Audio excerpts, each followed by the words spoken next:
Olá, eu sou a Rai, moderadora do GVA, mãe do Rafa e do B.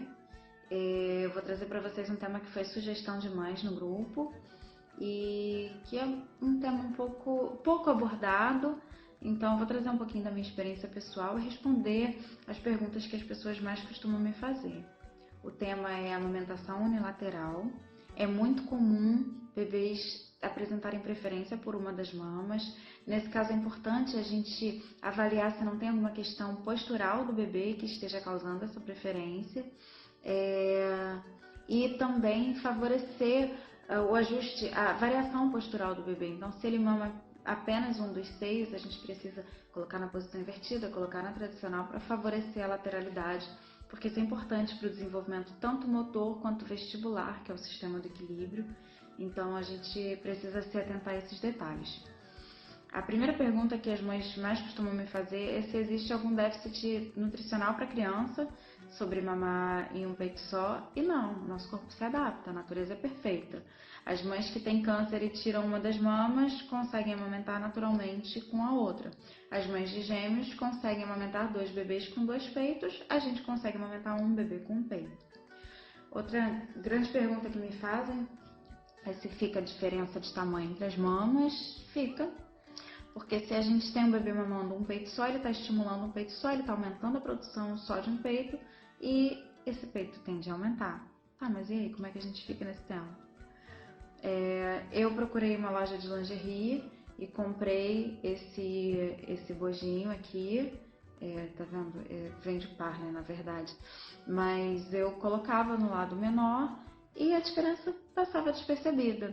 Me perguntam muito também sobre a vida sexual, como é que fica, né? Se você tá com um peito enorme ou outro pequeno. Eu acho que a autoestima tá muito ligada aqui dentro, né? Assim, eu não tive nenhum impacto na minha autoestima com relação a isso, pelo contrário, eu fazia piada, eu sempre respondia as mães no grupo sobre isso, porque eu encarei sempre com muito bom humor. Ele não teve nenhum impacto na minha vida sexual, mas uma opção é colocar o bojinho dentro de um sutiã bonito e usar um sutiã bonito, um sutiã legal lá na hora, porque eu acho que até dá uma levantada, né, na autoestima.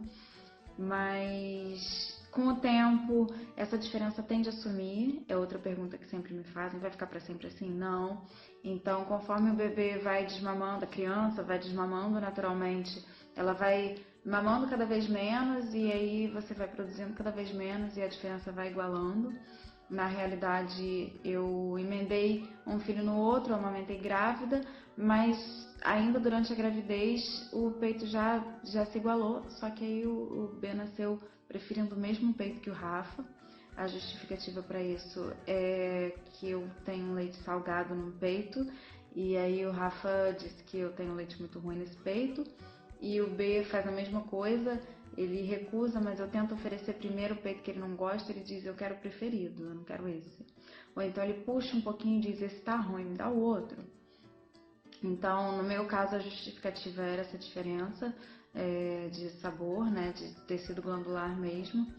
Mas a diferença some com o tempo. Caso não suma, existe a possibilidade de fazer mamoplastia. Para mim nunca foi opção, eu tenho pavor de cirurgias, mas eu nunca tive nenhum tipo de prejuízo por amamentar um peito só. Na verdade, eu acho que o que mais irrita é a gente não poder trocar de peito, então a gente acaba dando só aquele peito e cansando de dar só aquele peito. Às vezes dá vontade de, queria descansar esse peito e dar o outro. Mas nada que o tempo não resolva, até porque eles não mamam para sempre. Então, com o tempo eles vão diminuindo a frequência das mamadas, a duração das mamadas e a diferença vai se igualando. Hoje eu praticamente não vejo mais diferença, só dá para perceber quando eu passo, por exemplo, um feriadão ou um final de semana com o B e ele mama muito e se estimula a produção, e aí eu volto a trabalhar na segunda e o peito que ele estimulou está produzindo mais leite. Então no dia seguinte eu tô pão de açúcar de novo e aí eu tenho a opção de levar o meu bojinho para disfarçar a diferença, mas sinceramente eu não levo. E eu inclusive uso isso na minha rotina para mostrar para as pessoas, para mostrar para as mães: olha, pode acontecer, a gente pode ficar com o peito maior do que o outro, mas isso é temporário. E para as mães que têm dúvidas, que estão enfrentando amamentação unilateral, o que eu posso dizer é: aguenta firme, paciência, não vai ficar assim para sempre. Então, assim, daqui a pouco vocês vão estar com saudade até de brincar, de poder curtir a amamentação. E eu sempre fiz muita piada sobre a diferença de tamanho, sempre encarei com muito bom humor. Se vocês tiverem alguma dúvida sobre o assunto, existem outros tópicos no GVA sobre amamentação unilateral. Eu não lembro se eu cheguei a criar o meu relato de amamentação unilateral, quase certeza que sim, mas qualquer coisa, deixem sua dúvida no grupo que a gente responde, mas fiquem tranquilas. Não existe nenhum prejuízo em amamentar com peito só, pelo contrário, não existe prejuízo no leite materno.